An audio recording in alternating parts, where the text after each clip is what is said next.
Hi everyone, I hope you're all well. I thought I would take an opportunity to record the first lecture, the mini lecture for week 2 on the history of policing in colonial Australia. This week's lecture is a bit hard going. It can be a bit stressful at times because the history of these relationships, particularly in Australia between Aboriginal people and police, are quite fraught with difficulties and tensions and so forth. I do sincerely apologise for the drilling in the background. I'm very much hoping you cannot hear the drilling, but I'm just going to have to continue recording anyway because it's the only time I have to do today to do this sort of stuff. So I'm going to start with a little bit of discussion about the history more broadly.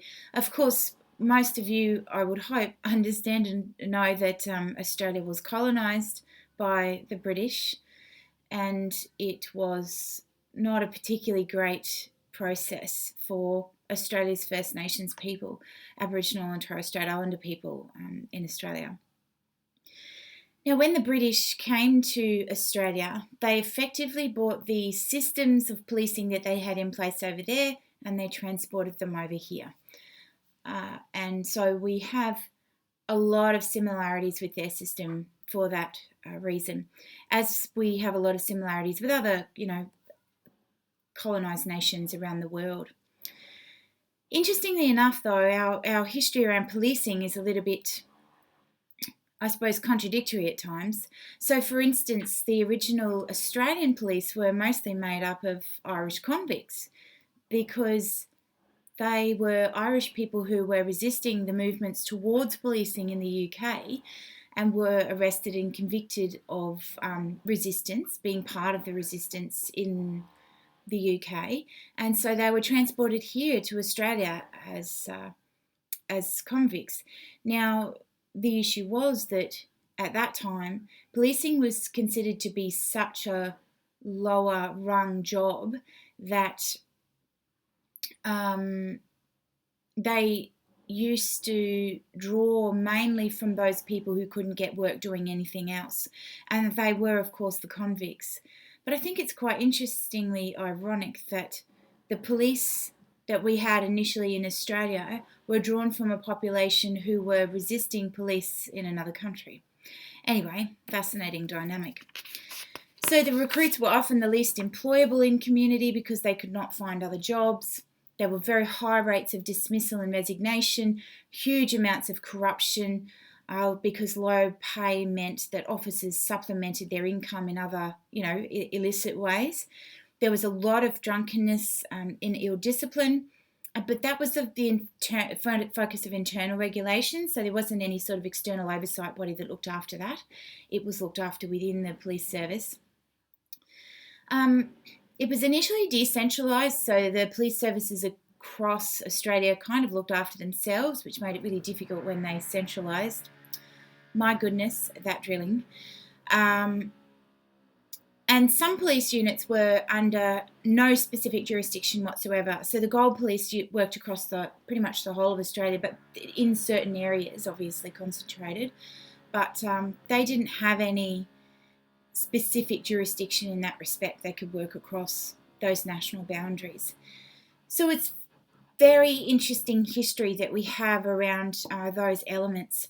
I'm not going to focus hugely on the history of the British policing and all of that sort of stuff. I'll touch on a little bit in the next lecture, but I really want to focus today on the most important part of this week, which is the histories of police and Aboriginal people, because the history really created a very intense, problematic relationship between police and Aboriginal people that still exists today, and they are still massively overrepresented in policing statistics and hugely disadvantaged by policing practices in the contemporary moment. So it's really, really important that we discuss these issues. There were specific roles that police took up in colonisation and particularly Indigenous dispossession. there was what a lot of people call a war between about the late 1700s and early 1800s. And a lot of people talk about this war as a war of extermination. So it was typically between police and Aboriginal people who were resisting the colonisation of their lands, resisting being dispossessed from their homes and things like that, their homelands. And they would obviously come to blows, and a lot of Aboriginal people were killed. There was, in the legislation, they literally had the word dispersal, and that didn't mean just to go in and move the people away. It actually meant firing at. So there was a lot of armed conflict. 20,000 Aboriginal people were killed.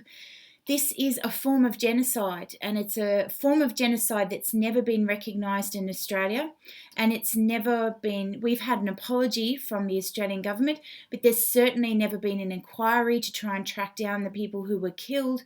I would argue, and a lot of other people have suggested, that it's a real blight on our Australian history, and that it's something that we need to address as a matter of urgency for Aboriginal people. Particularly since in that particular period, there's things like police had control over Aboriginal money. So the Aboriginals were taken from particular areas, they were put onto farms owned by the colonisers, and the money that those Aboriginal people made went straight into government funds. So they never got a cent. All of the money went into those government funds. And even today, there's millions of dollars that have never been paid to Aboriginal people. So just little things like that really, really significantly impacted on the capacity of Aboriginal people to, move towards self-determination in this colonial context. So police had a pivotal role in land dispossession, and when the police centralised, they did so because of the Indigenous resistance to colonisation, and settlers came to police saying, please, you have to protect us from Aboriginal people.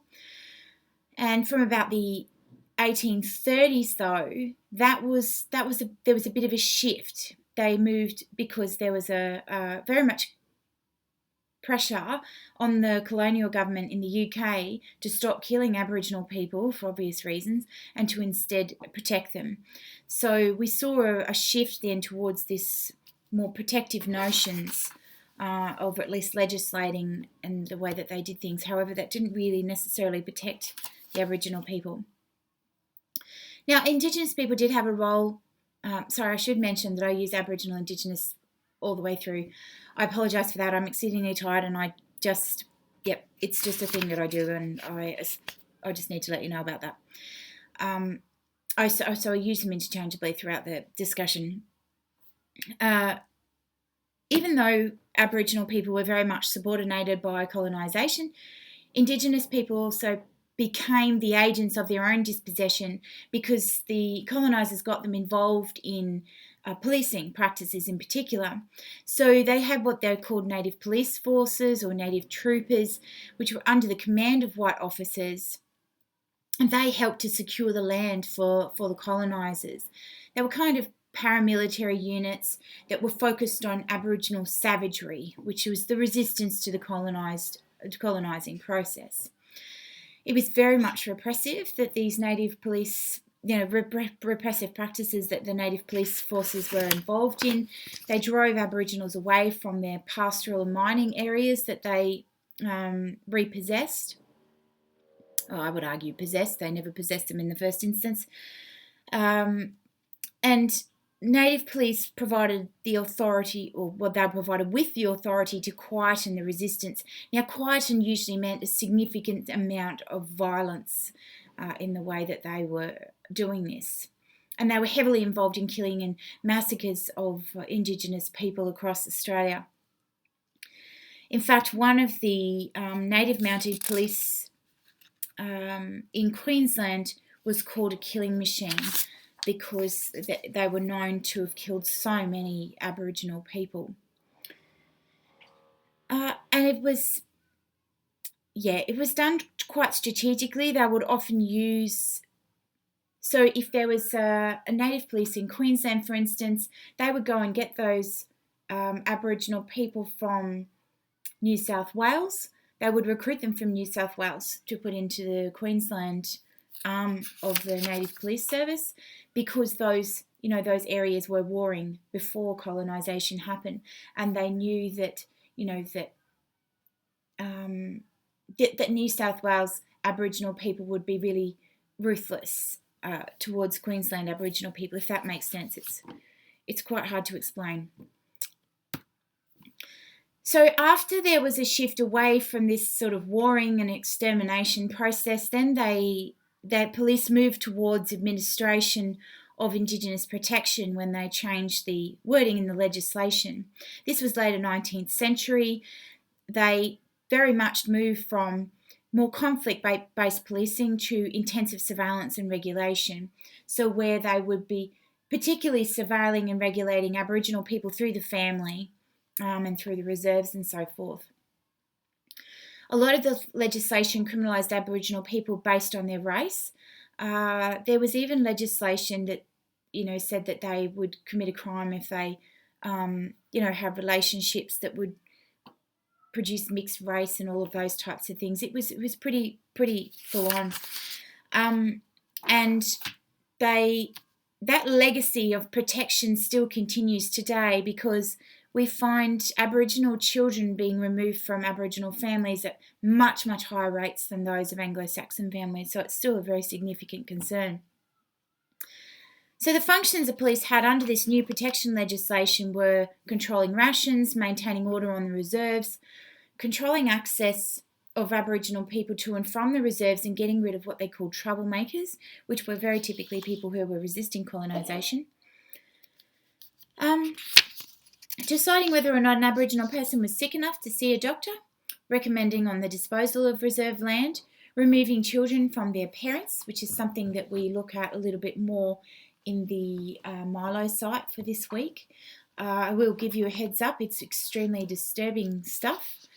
Not for the faint-hearted at all.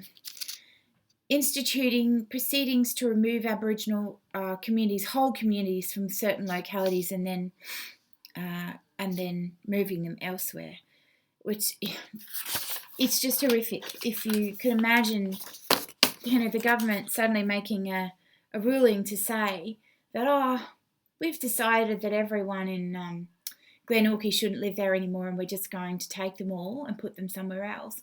The government today would probably give you a choice of where to go. They would maybe give you some money for your house and then relocate you in an orderly fashion. But in the past, it was literally just police coming to people's doors, knocking on those doors or whatever it was, going into those communities, taking those people, locking them up and taking them elsewhere without any explanation of what was going on. It was really horrific things that they were doing to these people. Police had a lot of discretion with Aboriginal people, so they could make decisions on the spot about what they were going to do and how they were going to do it. And because of that, a lot of the stuff that they did, of course, denied the human rights of Aboriginal people that was supposed to be part of, this police work. And most importantly, denying human rights from the Aboriginal people was part of police work, taking away their right to land, taking away their right to safety, taking away their right to have children. All of those types of things were police business. And of course, because there was so much discretion afforded to superintendents and protectors, it meant there was very little restraint on their exercise of powers. Overall. Some police resisted, however, and there were people on farms. There were colonisers that also resisted these types of practices as well. So we had a lot of officers who supported Aboriginal people against the demands of protection policies, opposed abusive reserve managers, for instance, argued against resumption of land, and opposed the stealing and removal of children.